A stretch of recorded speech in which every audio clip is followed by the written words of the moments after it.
Сильвестр Сталлоне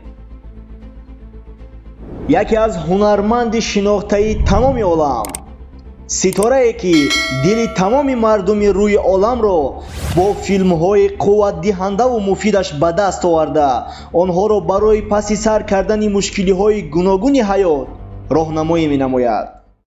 Сталлоне, ҳунарпешаи шинохтаи олам, дар ин зиндагӣ ҳеҷ чизро ба осонӣ ба даст наовардааст. муҳорибааш барои расидан ба муваффақият аз овони кӯдакӣ сурат гирифт, ки ӯ барои худ хулосабарории аниқ карда гуфт, ки ман актёр мешавам. ӯ худро танҳо актёр медид ва дигар ягон касбу ҳунари дигар барои ӯ шавқвар набуд. орзуи овони кӯдакии Сталлоне танҳо рӯи саҳна баромадану рол бозӣ кардан набуд. ӯ мақсади аниқу дақиқ дошт, ки боварӣ, паси сар кардани имтиҳоноти гуногун ва ба орзуву мақсадҳои бузург расиданро ба мардум бо филмҳои ҷаззоби худ нишон диҳад. дар вақти таваллуд ӯро духтурон бо як машаққати зиёд аз батни модар гирифтанд. барои ҳамин симои ӯ аҷиб аст. осеб дар вақти таваллуд ба суханрониаш низ таъсир кард, ки ӯ дар вақти гап задан ба мушкилӣ дучор меомад. лекин ҳамаи ин мушкилиҳо пеши роҳи ӯро барои актёр шудан гирифта натавонист. аммо ҳангоме ки ӯ ба кадоме дар бораи идеяи актёр шуданаш гап мезад, ҳама ӯро рад мекарданду мегуфтанд, ки бо ин симо ва ин тарзи гап задан ин номумкин аст. ин фикрро аз сарат дур кун. тасаввур кунед, пешниҳоди ӯро агентии кинематографии Нью Йорк 1500 маротиба рад карда буд. дар ин ҳолатҳои сахт, ки пешниҳоди ӯро ҳеҷ кас қабул намекард, ӯ то дараҷае омада буд, ки бениҳоят камбағал шуд. ҳатто наметавонист маблағи хатҳои гармии хонаашро пардохт кунад.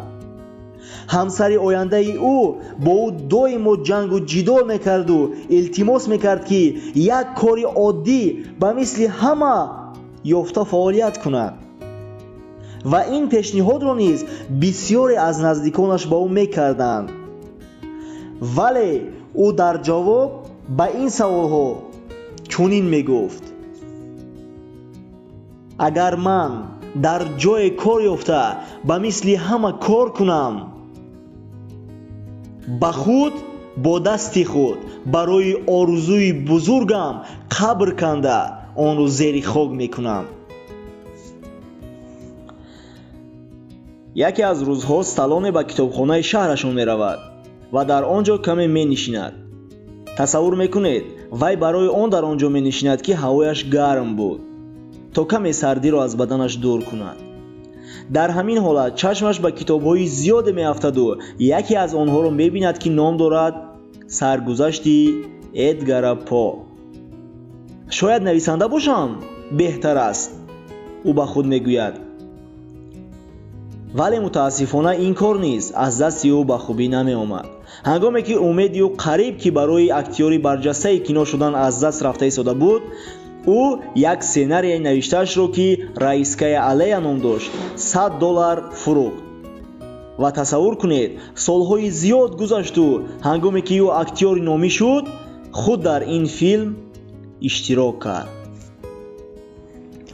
ҳамсараш бо ӯ то он дараҷае расид, ки ҷудо шуданд ва ӯ гуфт, ки ту агар пул надошта бошӣ, ман наметавонам бо ту зиндагӣ кунам. дар ҳамин ҳолат Сталлоне фаҳмид, ки ягона нафаре, ки беталаби ягон чиз ӯро дӯст медорад, ин сагаш аст. камбағалиаш ӯро ба ҷое оварда расон, ки ҳатто сагашро хӯрок ёфтаю дода наметавонист ва маҷбур шуд, ки ӯро ба мағозаи ҳайвонот бурда фурӯшад. дӯсти беҳтаринашро ҳамагӣ бо нархи $25 қадр карданду харидорӣ карданд. чашмони пур аз ашки Сталлоне ӯро танҳо намегузошт.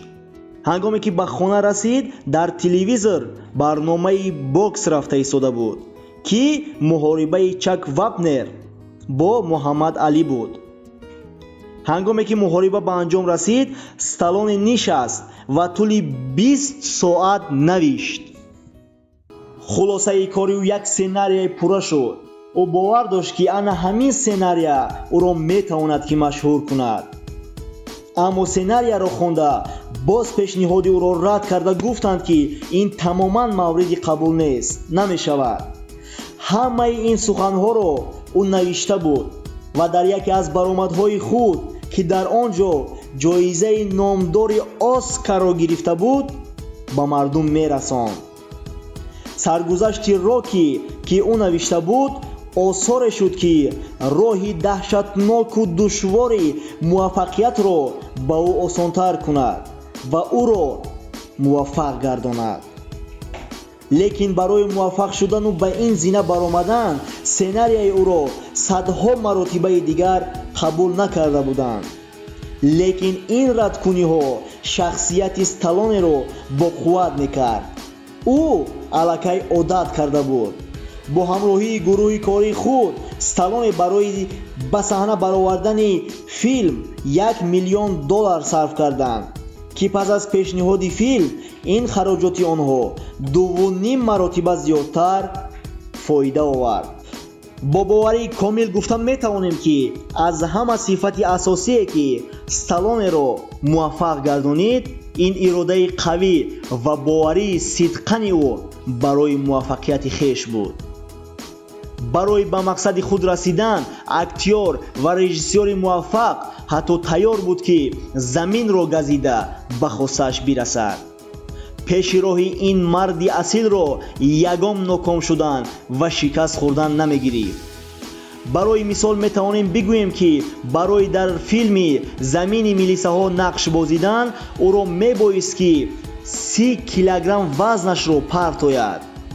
тамоми режиссёрон барои иштироки ӯ дар ин филм ҷавоби рад дода буданд, чунки ҳеҷ кас бовар надошт ки ӯ метавонад 30 килограмм хароб шавад. аммо ӯ ин корро кард. ӯ 30 килограмм вазнашро партофту дар ин филм иштирок варзид. бисёриҳо кӯшиш мекарданд ки ин шахсият дар ҷодаи худ муваффақ нашавад. ба ӯ халал мерасонданду ӯро пешравӣ кардан намемонданд, аммо ӯ ҳеҷ гоҳ аз роҳи интихоб кардааш даст накашид. барои ҳамин дӯстони азиз, мисли Силвестр Сталлоне бошед. тамоми умри худро барои расидан ба орзуҳову мақсадҳову ниятҳои некатон сарфа кунед. ҳеҷ гоҳ аз мехостаатон даст накашед ва ҳама вақт ҳангоми шикаст хӯрдан ва ноком бархезед ва ҳаракатро давом диҳед. ҳамеша дар ёд доред ки сахттарин нақшҳо моли беҳтарин ҳунарпешаҳост.